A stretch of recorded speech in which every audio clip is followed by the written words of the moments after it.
And now it's time for a Q&A from you, the viewers. And our first question comes in from Eyes of Buys in regards to our ongoing discussion on end-user license agreements.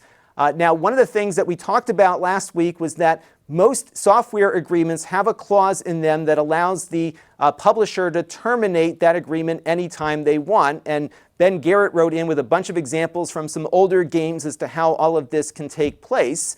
And of course, these things were not very realistically revocable because people had physical media on a disc or a cartridge, and short of going and seizing it from the customer or forcing them into court, it was very difficult to do that kind of license revocation.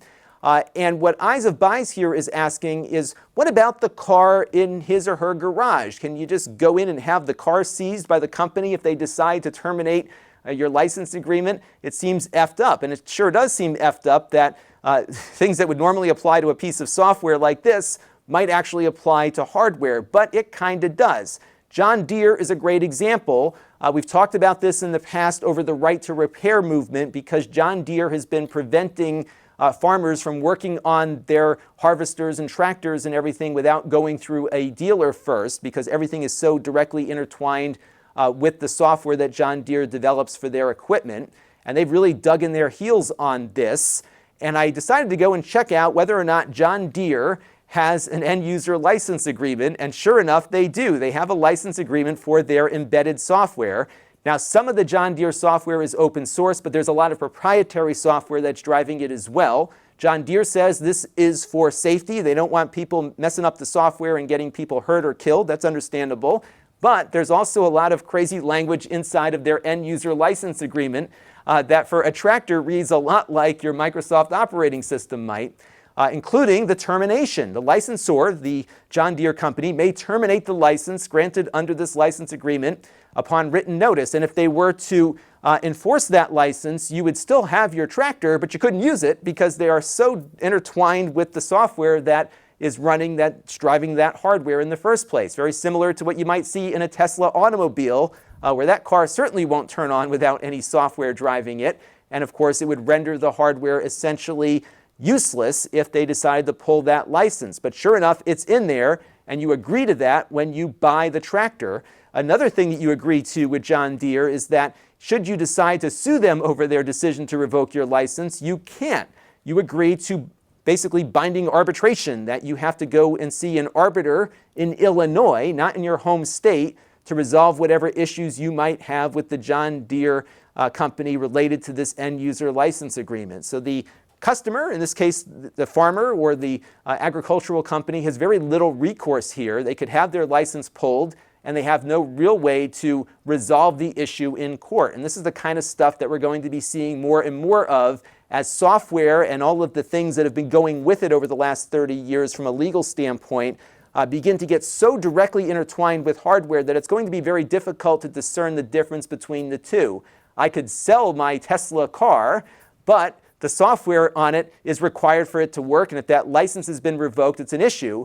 And it's getting a lot easier now to revoke those licenses, because think about the past. If you had a CD or a game cartridge, what's the company going to do? Sue you and come to your house and directly seize it from your hands? It wasn't practical to do that.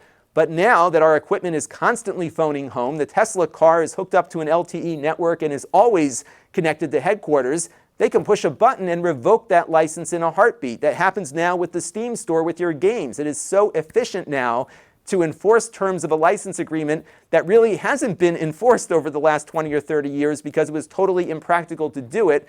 But now they can very efficiently revoke licenses. And I think we're going to see a lot of companies testing this over the next couple of years, especially as people try to dig in and hack into the software and make it do different things. It is going to be a really crazy couple of years here when all of this kicks in. And all it's going to take is that one company to decide to do a mass license revocation digitally to really set this whole thing in motion. And I'm sure it's going to happen at some point because these companies aren't going to give an inch, and I think they will certainly do whatever they can do with the power they have to protect their intellectual property. So lots to see here in the coming months, and unfortunately, it's never going to be good for consumers. This channel is brought to you by the Lon.TV supporters, including gold-level supporters, the Four Guys with Quarters podcast, Tom Albrecht,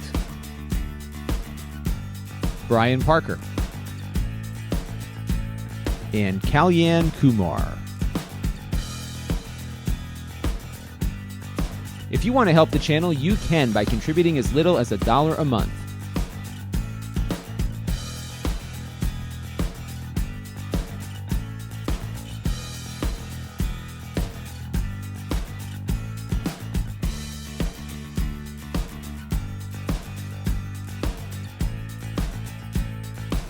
Head over to Lon.TV/support to learn more.